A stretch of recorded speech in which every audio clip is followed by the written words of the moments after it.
Hey, it is another beautiful day here. Welcome to the Willis Wonders series. This marks the midway point. M is halfway through the alphabet, and we've been talking about A to M, and we're going to go to N to Z. I know my alphabet, yay!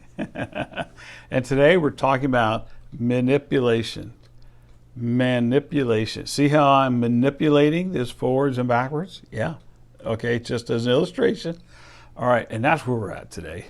We've been here for 50 years or more. 50 years, 50 or more. And we just keep backing up and we keep being tolerant. We don't understand about this manifesto 2 that's taken over our education system, taking over our colleges, taking over what we're telling our children, taking over what's being said and promoted in the news media, all the large news media. 94% of the news media is controlled and operated by these super big powers that have this agenda. They don't like America. They don't like the Constitution. They don't like you. If you're a Christian, you're a deplorable. You are in, the Constitution is in the way. In America, they give out all this false negative. They're like our previous president that was ashamed of America and apologized for it. And look who's president. I don't get it. Just saying, a little bit of attitude of gratitude, a little bit of awareness of what's going on would make a big difference. But they want to keep sending this message of dissatisfaction and destruction. And look, if they're talking, they're lying. They don't even know how to spell honesty, much less use it. The only thing that they care about is you and I being their pawn to build their empire. That's what I'm talking about. That's what I've been talking about. So I went to the dictionary. There's an interesting manipulation, manipulate, and being manipulated. We're being played, okay? But listen to some of the words that they use. Manipulate, to handle, manage, or use with skill. It's not an accident that they run our college. It's not an accident that they run our TV stations and social media. We've been sleeping. We've been doing our pursuit of happiness. We've been doing our thing. And tell you, I told you a couple days ago, they wake up mad. They wake up that they're just upset that we're happy and we're doing our thing, and they want to take it from us. Okay, and they're doing it with skill. Us marginal Christians, we're just buying it. I'm sorry, and they want to destroy you when this is over with. You're not going to be able to do your Christian stuff. You're going to become a socialistic country. But they want to hide that. But they haven't done very good, because the entire Democratic presidential campaign and platform in the debates was developing a socialistic country. They want to manipulate us. They want to pawn us. They want to control us. And they're doing it skillfully. To manage or influence artfully, using us as puppeteers. That's fun to watch. It's amazing, the old puppets. But man, oh man, I don't like being a puppet. Now Candy does pretty good handling me, all right. But it's all for my own good, she says. So, and then there's manipulation. That's to alter or tamper with. That's taking truth and making it a lie. That's taking truth and making it a lie. That's to alter it and tamper it. All information that comes out that's truthful, they distort, they question, they doubt.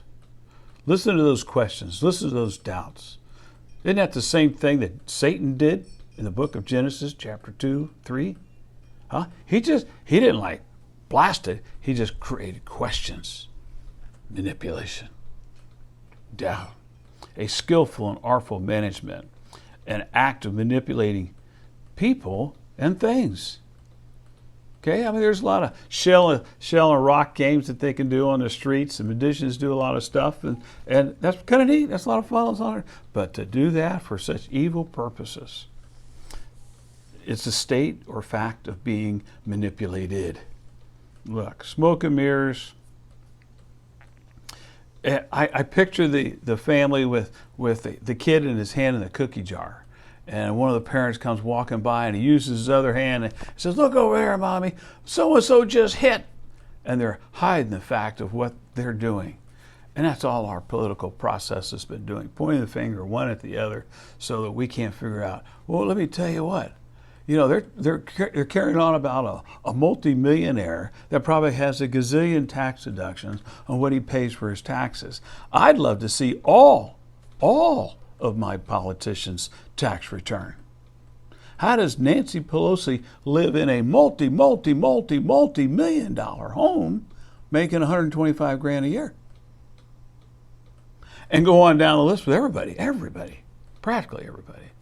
How do they do that? I'd like to see their tax return. Now that's something that I'd like to manipulate. Yes, sir. They're public servants, and yet they're some of the wealthiest, elitist people in the country.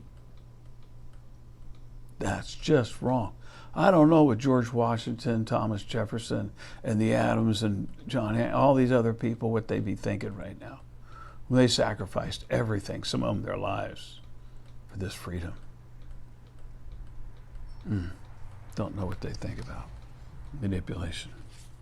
A couple of interesting quotes. A people that value its privileges above its principles soon loses both. When you want your privileges more than your principles, you're going to lose them both. Love people, use things. The opposite never works. And this is what these manipulators are doing. They love things and use people. That's called the minimalist, wrote that. Wanting less is better blessing than having more. You know why? Charles Spurgeon says that if you say, if I had a little bit more, I should be satisfied, you make a big mistake. If you cannot be content with what you have, you would not be satisfied if it were doubled. Charles Haddon Spurgeon. Contentment. These elitist, filthy rich are manipulating us craftily and skillfully as puppeteers. They will never be content. It's just burn inside their soul of discontent and give me a little bit more, Rockefeller said. A little bit more. He didn't know what to do with all that he had. Oh my gosh. We're buying a bunch of bunk, people. Buying a bunch of bunk. How are we supposed to live? Well, M, it's a great word, great letter for mercy. Mercy. Not what I'm thinking about, but that's what God thinks about. That's why I said it took like 4 or 5 months to get my attitude around this thing too. Mercy. There's a great comparison. What is the difference between grace and mercy? Grace is getting something you don't deserve. And mercy is not getting something that you do deserve.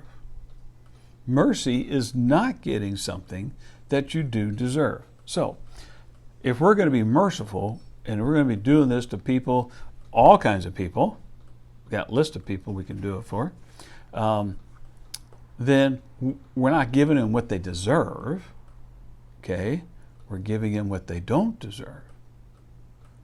They're not getting what they don't deserve, and we're giving them mercy. All right, so 4 reasons to be merciful. Because God said so. He showed mercy to us. I'm going to read one passage. There's a lot of them. But it's a part of a favorite passage in the scriptures, Ephesians 2, 4, and 5. God's mercy is so abundant and his love toward us is so great that while we were spiritually dead in our disobedience, he brought us life with Christ. It is by God's grace that we have been saved. God wants you to pass mercy on that you received from him. Because God commands us to be merciful, number 2. Number 3, because you're going to need mercy in the future. You just stand there and say, God, I've done this and this and this for you for 20 years. You've got to. No, he doesn't. You got to fix that. Because showing mercy brings and causes happiness. Sermon on the Mount. Okay? We need to do that, folks. Have mercy. There's 7 characteristics of mercy.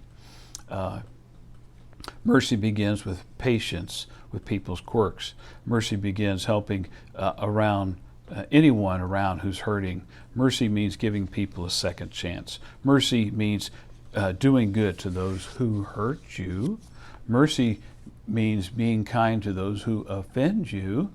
Mercy means building bridges of love to the unpopular, and mercy means valuing relationships over rules and regulations. Let us be merciful. So, I'm wondering who's going to wake up and not buy all this manipulation. Who's going to get a backbone? Who's going to get a craniac and understand what's going on? And inside of that awakening that we have, I'm wondering, will we also be able to give a heart of mercy? I'm Jim Willis. Have a blessed day, and I hope you find somebody today to give mercy to. Blessings.